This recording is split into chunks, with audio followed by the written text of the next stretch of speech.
I grew up in a household that loved Star Trek. We're the TNG generation, next generation. It showed me a version of the future that we like solved the isms, right? We saw Black folks in the future. We saw folks moving around and exploring the stars and thinking about humanity and all the other pieces. But everybody was there. I think about Geordi, who, for all intents and purposes, was a disabled man. And they didn't change him to be something special. But what they did is have an environment that was around him to make sure that he was able to be the best that he can be. If you think of the original Star Trek with Nichelle Nicholas, it was one of the first times we saw Black women. We weren't being a nanny or we weren't taking care of something. She was there and dope and a communications officer. It gave me just a really solid vision of like, okay, this is what I'm fighting for. A lot of times when we don't have tangible pieces of like the world that we're trying to fight for, because we've never seen it, we've never lived in it, science fiction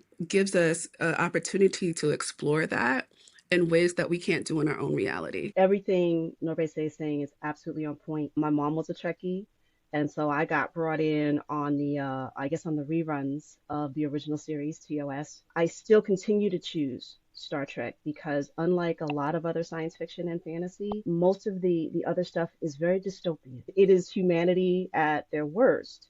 And Star Trek continues to be that series that in almost all of its incarnations gives us hope where yes, we have indeed conquered the isms. It's always how do we communicate? How do we fix it? How do we solve it? How do we work together? We may not have the answer, but how do we figure this out without violence?